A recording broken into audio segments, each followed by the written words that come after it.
Երգիչ Անդրեի շուրջ ստեղծված իրավիճակը այս պահին համացանցի թիվ 1 քննարկման առարկան է դարձել, ու այս քննարկումների ֆոնին տարածվում է մի հարցազրույց, որը երգիչը տվել է դեռ տարիներ առաջ։ Այն ներկայացնում ենք ձեր ուշադրությանը։ Իմ փոխարեն շատ բաներ են որոշում, արդեն սովոր եմ այդ ամեն ինչին ու վաղուց կարելի է ասել արդեն 20 տարուց ավել։ Եթե այդպես եմ որոշել, որ ես ամուսնացել եմ ու այդպես են մտածում, թող այդպես լինի։ Ես որևէ մեկնաբանություն չեմ ուզում տալ այդ ամենի շուրջ, որովհետև կարծում եմ, այդ հարցերի պատասխանը տրվեց քեզ տերեմ տեսահոլովակում։ Բայց դրանից հետո էլ շարունակվեցին շնորհավորանքներ, երևի միշտ էլ հետաքրքիր է մարդու անձնականը, բայց ես կցանկանայի, որ իմ արվեստը ավելի շատ հետաքրքրեր մարդկանց։ Ուրախ եմ, որ իմ արվեստը իսկապես հետաքրքիր է այն հանդիսատեսին, որը 20 տարի շարունակ իմ կողքին է։ Նրանք, ովքեր ինձ այս տարիների ընթացքում հասցրել են ճանաչել, վստահ եմ գիտեն, որ ես երբևիցե իմ անձնական կյանքն ու հարաբերությունները չեմ սիրելի ցույց դնել հանրությանը։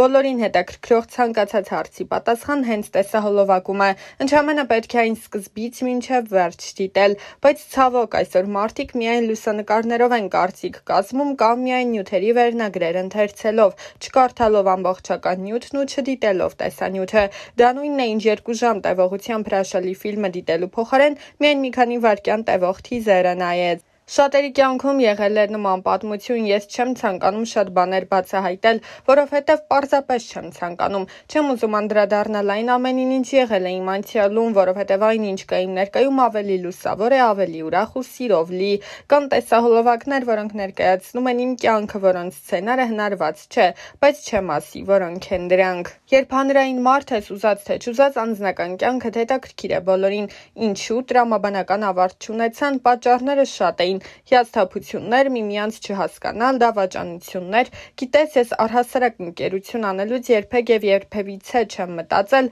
որ դա պարտադիր պետք է տրամաբանական շարունակություն ունենա վերածվի ամուսնության։ Ամուսնությունը շատ լուրջ որոշում է։ Կարծում եմ, դա ավելի շատ որոշում է, քան զգացմունք։ Երևի միշտ երկկողմանի պատրաստ չեն եղել այդ ամենին։ Այո, իմ սիրտն էլ են շատ կոտրել, բայց ավելի ճիշտ կլինի ասել այն ոչ թե կոտրված է եղել, այլ հիասթափված։ Եղել է շրջան, որ դադարել էի հավատալ անկեղծ սիրուն, թեև շատ գեղեցիկ երգեր էի երգում սիրո մասին, բայց ինքս չէի հավատում սիրուն։ Բայց իհարկե, եթե մի բան մեկ անգամ չի ստացվում, չի նշանակում, որ պետք է դադարել հավատալ։ Այսօր կարծես թե հատկապես անձնական կյանքում բոլորն ավելի էգոիստ են դարձել, ավելի շատ իրենք իրենց մասին են մտածում։ Ես կարծում եմ, եթե անձնական կյանքի մասին է խոսքը 1+1 հավասար է ոչ թե 2-ի, այլ 1+1 հավասար է 1-ի, որովհետև 2 հոգի պետք է 1 դառնան, մի ամբողջություն, ոչ թե ամեն մեկը փորձի իր սկզբունքները առաջ տանել։ Զիջումներն այսօր մոռացվել են։ Հիասթափություններ շատ են եղել, բայց երբևիցե չեմ չարացել։ Չեմ հիշում նման դեպք, որ ես իմ չստացված անձնական պատմության ավարտին տրագեդիա սարքեի մեկի համար։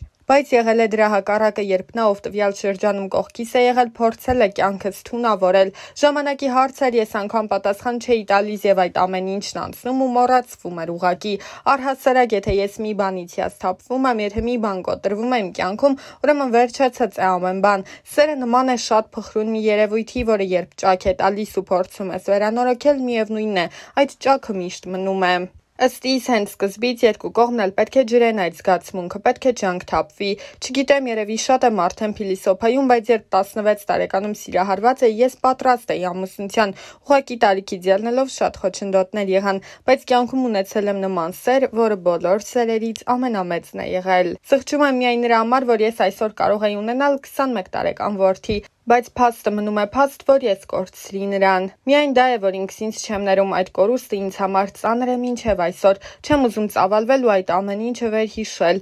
1998 թվականներ, ինձ ցավ է պատճառում այդ հիշողությունը, ինձ ցավ է պատճառում, որ նա այսօր չկա։ Ուղղակի չեմ ուզում շարունակել այս թեմայով խոսել, բայց այն միտքը, որ նա կարող էր լինել իմ կյանքում, բայց չկա, իհարկե սղճում եմ շատ։ Այն ժամանակ երկուսս էլ ունեինք մեր կյանքը, մեր նպատակները։ Չեմ ուզում ասել, որ ամեն ինչ փուչ էր, բայց ամեն դեպքում ես իմ ներսում այդ պակասը զգում եմ, նշել էր Անդրեն։ Հիշեցնենք, որ ավելի վաղ Անի Օհանյանը գրել էր. Իմ ճանապարհը լի էր վախերով ու պայքարով, ես սիրում էի այն մարդուն, ով հմայեց ինձ, բայց ջենթլմենի գեղեցիկ դիմակի հետևում սարսափելիներ թաքնված։ Սկզբում ամբողջ ժողովրդի աչքի առաջ ծնվեց հեքիաթը, դուք հավատացիք նրան այնպես, ինչպես ես։ Շուտով աշխարհը սկսեց փլուզվել։ Իմ ամեն օրը սկսվում էր տագնապով ու անհանգստությունով, այսօր նա չար կլինի, թե բարի, նորից կվիրավորի, կհարվածի, թե կրկին սպառնալու է, որ կզրկի երեխայից։ Ես կարծում էի, որ կարող եմ փրկել ընտանիքը և փոխել նրան դեպի լավը,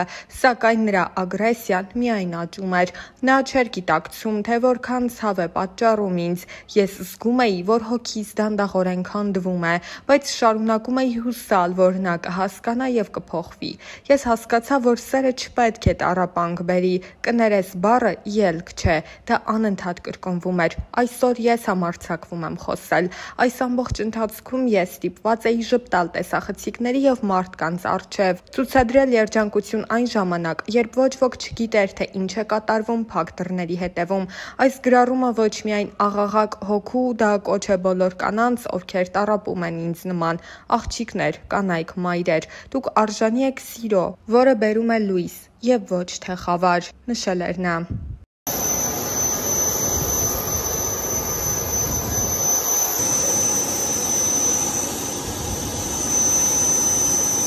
Once you close up this door, just keep out. I'm going to give you some information until then, please. And one more.